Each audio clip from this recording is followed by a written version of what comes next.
पाकिस्तान में पश्चिमी पाकिस्तान की सेना के अत्याचारों के बाद पैदा हुए शरणार्थी संकट से परेशान भारत ने पूर्वी पाकिस्तान के नेताओं और मुक्तिवाहिनी की मदद शुरू कर दी।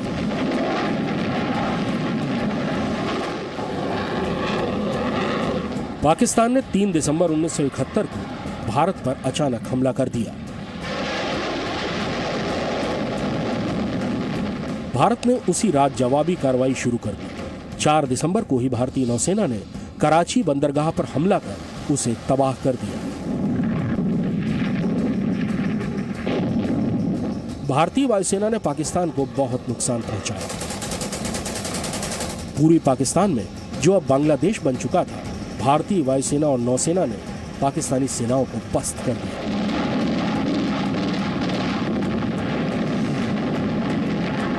पश्चिमी मोर्चे पर भारतीय सेना ने पाकिस्तान के बढ़ते कदम रोक दिए और वो पाकिस्तान की सीमा के अंदर हमला शुरू करने की तैयारी में थी। पाकिस्तान ने अमेरिका से मदद मांगी।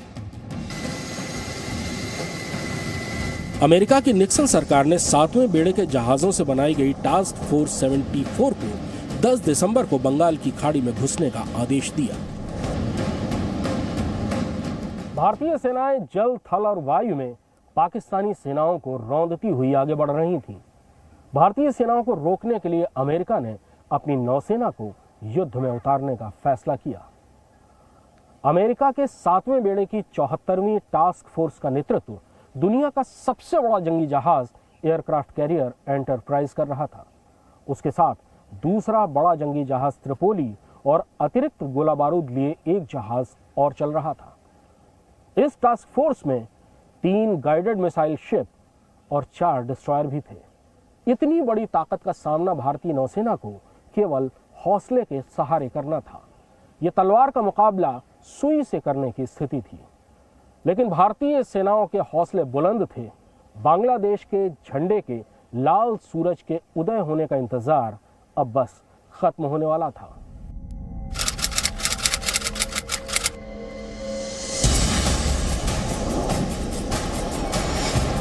अमेरिका के 7वें बेड़े के आने की खबर भारत के इकलौते एयरक्राफ्ट कैरियर INS विक्रांत पर तैनात सैनिकों और पायलटों के पास भी पहुंच चुकी थी। 7th फ्लीट जो यूनाइटेड स्टेट्स ऑफ अमेरिका की बहुत बड़ी फ्लीट है, वो बे ऑफ बंगाल के अंदर आ रही है, जहां के हिंदुस्तानी फ्लीट ऑपरेट कर रही है अगेंस्ट ईस्ट बंगाल। अफसरों के बीच में कोई तो बहुत वरीड थे कि हम तो शायद अगर 7th फ्लीट ने हमें अटैक किया तो हम बच नहीं सकते। मैंने कहा आपने बिल्कुल ठीक कहा कि हम कोई भी नहीं बचेगा। उनके पास तो इतनी फायर पावर है कि हमें पता भी नहीं लगेगा कि हमारा कब खात्मा हो गया है। तो इसके लिए इससे डरने की क्या बात है। जब आपको पता ही नहीं है कि आपका क्या होगा, तो उस चीज का तो डर ही नहीं होना चाहिए। दिसंबर के दूसरे हफ्ते तक ये टास्क फोर्स सिंगापुर में तेल भरने के लिए रुकी रही। 13-14 दिसंबर की रात इस फोर्स ने मलक्का स्ट्रेट पार की और बंगाल की खाड़ी में घुसी। अमेरिका ने कहा कि ये फोर्स अपने नागरिकों को बांग्लादेश से निकालने के लिए भेजी जा रही है। मुझे बिल्कुल डर नहीं है। फिर तो मैं अपने आप को कहूँ मैं सबसे बड़ा जनरल बना हूँ कि पाकिस्तान को भी हराया और अमेरिकन को भी हराया। वो नहीं लड़ सकते, उनके पास टेक्निकल सामान बहुत है, सब चीज़ है, मगर मैन टू मैन नहीं लड़ सकते किसी और मुल्क में। उनको लड़ने का क्या मतलब, उनको क्या था। मुझे बिल्कुल डर नहीं था। भारत में आशंकाएं अपने चरम पर थी और अमेरिका के साथ सीधे युद्ध की अफवाहें उड़ने लगी। लेकिन बहुत ऊंचे स्तर के कुछ लोगों के अलावा पूरे भारत को यह पता नहीं था कि उस दौर की महाशक्ति सोवियत संघ की इस पूरे घटनाक्रम पर नजर थी और वो अपने दोस्त भारत की मदद के लिए पूरी तौर पर तैयार था। 6 दिसंबर को ही सोवियत संघ के जंगी जहाजों के 2 बेड़े व्लादिवोस्टोक से हिंद महासागर के लिए रवाना हो चुके थे। इनमें क्रूजर और डिस्ट्रॉयर्स के अलावा न्यूक्लियर मिसाइलों से लैस एक सबमरीन भी थी। एक अन्य न्यूक्लियर सबमरीन भी इनके पीछे चल रही थी। ये सोवियत बेड़ा अमेरिकी टास्क फोर्स का तब तक पीछा करता रहा जब तक वो हिंद महासागर से बाहर नहीं निकल गया। इधर पश्चिमी मोर्चे पर सिंध के बड़े हिस्से पर एक दुस्साहसी कमांडो ऑपरेशन के बाद भारतीय सेना ने कब्जा कर लिया था। 10वीं पैराशूट रेजिमेंट के commanding officer colonel Bhawani Singh के नेतृत्व में बाड़मेर के पास से 5 दिसंबर को कमांडोज ने दुश्मन के इलाके में घुसना शुरू कर दिया। 7 दिसंबर को पाकिस्तानी रेंजर्स के हेडक्वार्टर छाछरों पर बहुत आसानी से कब्जा कर लिया गया। 8 दिसंबर को नगर पारकर और वीरबाह पर भी कब्जा कर लिया। इसके बाद इस्लाम कोट पर भी तिरंगा लहरा दिया गया। भारतीय सेना पाकिस्तानी इलाके में 80 किलोमीटर अंदर जा चुकी थी और मजबूत कब्जा कर लिया था। यह कब्जा 1.5 साल तक बना रहा और शिमला समझौते के बाद ये इलाके भलमनसाहत के तौर पर पाकिस्तान को वापस कर दिए गए। बड़ी तादाद में पाकिस्तानी सैनिक मारे गए और बंदी बनाए गए। इधर बांग्लादेश में पाकिस्तानी फौजें लगातार हार रही थीं और अपनी खींच निरपराध बांग्लादेशियों के नरसंहार से उतार रही थीं। उनकी जानें बचाने का समय निकलता जा रहा था। भारतीय सेना ने एक और दुस्साहसिक कार्रवाई की। एक पूरी की पूरी बटालियन, दूसरी पैराशूट रेजिमेंट बांग्लादेश में पाकिस्तानी सेना के बीच में उतार दी गई। पाकिस्तान भौचक्का रह गया। 11 दिसंबर को ढाका को जोड़ने वाली मुख्य सड़क पर बने पुंगली पुल पर कब्जा करने और ढाका को बचाने के लिए आ रही पाकिस्तानी सेना की 93वीं ब्रिगेड को रोकने के लिए दूसरी पैरा रेजिमेंट की पूरी बटालियन को पैराशूट से उतार दिया गया। पाकिस्तानी अपने बीच भारतीय कमांडोज को देखकर भौचक्के रह गए। दिन की रोशनी में दोपहर बाद 4:30 बजे दूसरी पैरा रेजिमेंट के कमांडोज उतरे और शाम तक उन्होंने पुल पर कब्जा करके पाकिस्तानी सेना का रास्ता काट दिया। इतने सारे वहाँ पे उस वक्त रिवर है आपके बांग्लादेश में, आप जानते हैं, वहाँ पर बड़ा मुश्किल है फ़ौज के लिए आगे बढ़ना, क्योंकि जगह जगह नाले हैं, दरिया हैं और बड़ा बड़ा पानी है, स्लश है। तो इंडियन एयरफोर्स ने, इंडियन आर्मी ने सोचा कि हम पैरा ड्रॉप करेंगे। अब पैरा ड्रॉप आप कब कर सकते हैं? जबकि दुश्मन का कोई हवाई जहाज़ हवा में नहीं हो। अब जब पाकिस्तानी हवाई जहाज़ हवा में नहीं था तो ये भी हमें अपॉर्चुनिटी मिली कि हम पैरा ड्रॉप करें। कहाँ करें? एनिमी फोर्सेस की पीछे, ताकि वो उधर से उन पे प्रेशर करें और हमारी फौज को आगे बढ़ने का मौका मिले। कब्जे के बाद भारतीय सेना को बड़ी तादाद में बांग्लादेशियों के शव मिले, जिन्हें पीछे हटती पाकिस्तानी सेना ने मार डाला था। लेकिन अब ढाका को बचाने के लिए कोई पाकिस्तानी सेना पहुंच नहीं सकती थी। 13 दिसंबर तक भारतीय सेना ढाका के 10 से 15 मील के घेरे तक आ चुकी थी। 14 दिसंबर को भारतीय वायुसेना को खबर मिली कि पूर्वी पाकिस्तान के गवर्नर ढाका में महत्वपूर्ण मीटिंग करने वाले हैं। इस मीटिंग में सेना और नागरिक प्रशासन के बड़े अधिकारी भी शामिल होने थे। विंग कमांडर बीके बिश्नोई उस समय पश्चिम बंगाल में अपने एयरबेस पर थे जब 10:55 पर उन्हें बताया गया कि 11:20 पर उन्हें ढाका में इस महत्वपूर्ण मीटिंग की जगह पर हमला करना है। तो ये जो मैसेज मीटिंग का था, ये हमारे डिफेंस इंटेलिजेंस ने इंटरसेप्ट कर लिया कि मीटिंग 12 बजे हो रही है। और जब ये मैसेज मिला और ये मैसेज आर्मी हेडक्वार्टर या डिफेंस हेडक्वार्टर में गया, तो उन्होंने सोचा ये बहुत ज़बरदस्त मौका है। इस टाइम पे अगर आप अटैक करो तो वो डिसीजन जल्दी ले लेंगे कि क्या करना है इनको। हमला हुआ और ये इतना सटीक था कि उस इमारत की छत तक उड़ गई जहां मीटिंग हो रही थी। पूर्वी पाकिस्तान के गवर्नर मलिक ने उसी समय एक कागज के टुकड़े पर अपना इस्तीफा लिखा और यूएन के प्रतिनिधि कैफली के हवाले कर दिया, जो इत्तेफाक से वहां मौजूद थे। जैसे ही ये रॉकेट उनके दरबार के अंदर लगे, गवर्नर साहब और बाकी जो लोग मौजूद थे सब भागे। वहाँ पे अंदर उन्होंने ट्रेंचेस का इंतजाम था, वो क्या नॉर्मल एक्टिविटी है वॉर के अंदर में।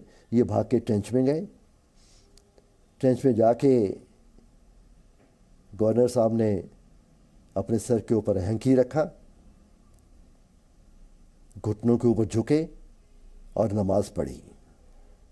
नमाज पढ़ने के बाद में उन्होंने अमेरिकन काउंसलर्स से एक पेपर और पेन मांगा और वहीं बैठे बैठे उन्होंने अपना रेजिग्नेशन दे दिया। उसी समय पूर्वी पाकिस्तान के कमांडर जनरल नियाजी अपना हेडक्वार्टर शहर के बीचों बीच ढाका यूनिवर्सिटी ले गया ताकि वो भारतीय वायुसेना के हमलों से बच सके। अब भारतीय वायुसेना ने शहर के बीच घुसकर नीचे उड़कर हमले शुरू किए। बांग्लादेश में भारतीय पायलट्स के सामने सबसे बड़ी चुनौती अपने हमलों के दौरान उन बांग्लादेशियों की जान बचाना होती थी जो भारतीय फाइटर एयरक्राफ्ट देखते ही छतों पर जमा हो जाते थे और उनका हौसला बढ़ाने के लिए नारेबाजी शुरू कर देते थे, बगैर इस बात की परवाह किए कि बमबारी में उनकी जान भी जा सकती है। 14 दिसंबर से 15 दिसंबर तक भारतीय वायुसेना ने ढाका यूनिवर्सिटी कैंपस के आसपास 1500 रॉकेट्स और हजारों राउंड गोलियां दाग दी। नियाजी का हौसला टूट रहा था। हमने इनको खदेड़ दिया। 15 तारीख को दोपहर तक 3 अटैक किए हमने और इनको वहाँ से खदेड़ दिया। उसी दिन फाइनली नियाजी साहब जो कह रहे थे कि हम 3 महीने या 6 महीने तक लड़ेंगे, 12 घंटे भी नहीं निकाल पाए।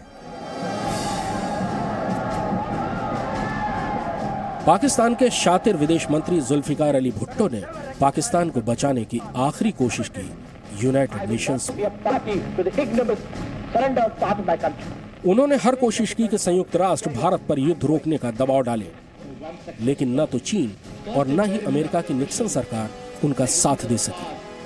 भुट्टो ने बहते हुए आंसुओं के साथ अपने कागजात फाड़ डाले और सम्मेलन से बाहर आ गए।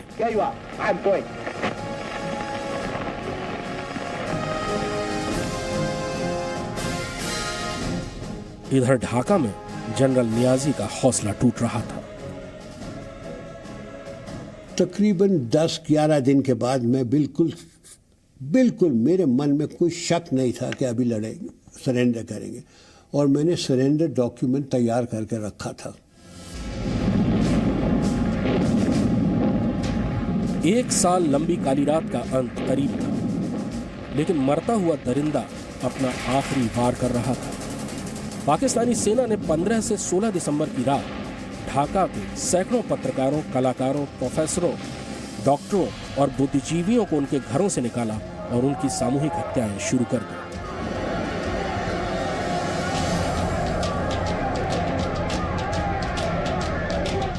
अगले दिन ढाका पहुंचने वाली मुक्ति वाहिनी और भारतीय सेना यानी मित्र वाहिनी को ढाका की गलियों, नालियों और गटरों से सैकड़ों लाशें निकालनी थीं, जिनका कुछ घंटे पहले ही कत्ल किया गया था। 16 दिसंबर को भारतीय सेना के प्रतिनिधि के तौर पर अकेले जनरल जैकब ढाका पहुंचे, जहां अभी भी हजारों पाकिस्तानी सैनिकों की किलेबंदी थी। भारत से 1000 साल लड़ने की डींग हाँकने वाला भुट्टो हार चुका था। बंगालियों की कौम बदलने की कसम खाने वाले जनरल नियाजी उन्हीं बंगालियों से अपनी जिंदगी बचाने के लिए भारतीय सेना के आसरे पर थे।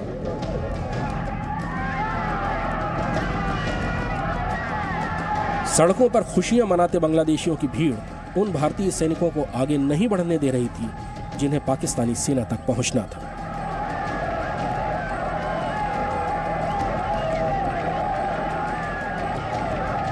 इनमें सबसे पहले दूसरी पैरा रेजिमेंट के वो कमांडोज थे जिन्होंने 11 दिसंबर को पैरा ड्रॉपिंग के जरिए पाकिस्तानी सेना पर आखिरी वार किया था।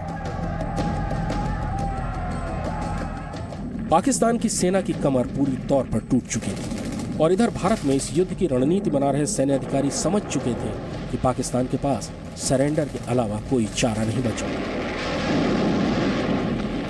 और फिर मैंने जगजीत सिंह को ये भी कहा था, I talk to him in English, कि ये तेरे लिए बहुत बड़ा दिन है, जब तू सरेंडर लेने जाएगा, take your wife with you. तो सब लोग कहते, yes take your wife, it's a big day in his life. दूसरे विश्व युद्ध के बाद सबसे बड़ा सरेंडर होना था, और वो भी सार्वजनिक तौर पर उन बांग्लादेशियों की आंखों के सामने जिन पर 1 साल तक इसी पाकिस्तानी सेना ने सबसे भयानक अत्याचार किए थे। Please think it over. I'll give you 30 minutes, and if you don't accept it, I will have no option but to order resumption of hostilities and bombing of Dhaka cantonment. Then I walked out. I said, what have I done? He has 26,400 troops. We have 3,000 or some 30 miles out of Mirpur. What do we do? I was pacing up and down. Oh, I was very worried. I said, Aurora is going to land in a little while. The ceasefire expires in a little while. What if he says no? What do? I have nothing in mind. I have nothing in mind. So I walked back. The paper I gave him was lying on the table. I said, General, do you accept this? I asked him 3 times. He didn't answer. So I picked it up and I said, take it as accepted. Then I said that you will surrender in the race course.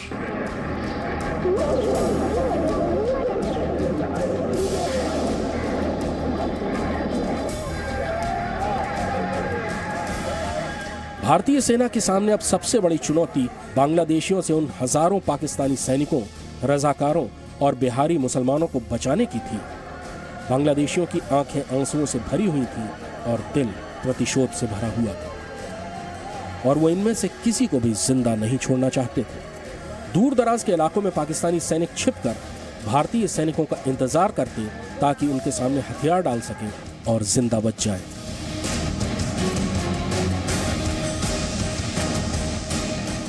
100 Pakistani सैनिकों के 10 से 15 भारतीय सैनिकों के आगे हथियार डालने की भी घटनाएं हुई।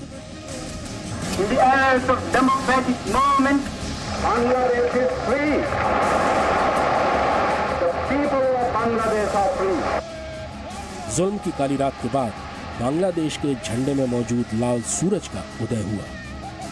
बांग्लादेश नया देश बना। बांग्लादेश के क्यों दबाते पार शेख मुजीब पाकिस्तान की कैद से आजाद हुए। भारत ने जो वादा किया था उसे पूरा किया। हमने यहाँ भारत में भी 3 वादे किए थे अपनी जनता से। पहले ये कि जो शरणार्थी यहाँ आए हैं वो सब वापस जाएंगे। दूसरा ये कि हम हर तरह से मुक्ति वाहिनी की सहायता करेंगे, बांग्लादेश के लोगों की मदद करेंगे।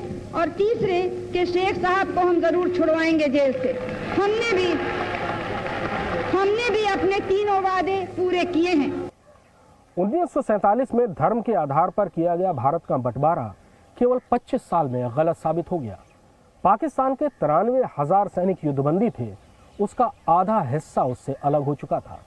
ये एक ऐसी हार है जिसे पाकिस्तान कभी भूल नहीं सकता। तब से लेकर आज तक पाकिस्तान इसी अपमान का बदला लेने की कोशिश में है। पाकिस्तान में आज Balochistan, Sindh, north west frontier province और पाकिस्तान ऑक्यूपाइड कश्मीर में वही सब कुछ हो रहा है जो 71 से पहले बांग्लादेश में हो रहा था। पाकिस्तानी सेना आज वहां भी वही सब कुछ कर रही है जो उसने कभी पूर्वी पाकिस्तान में किया था।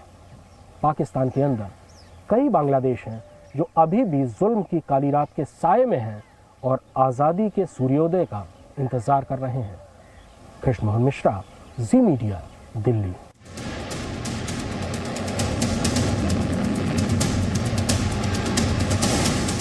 Presenting B News app, available on Google Play and App Store. Download it now.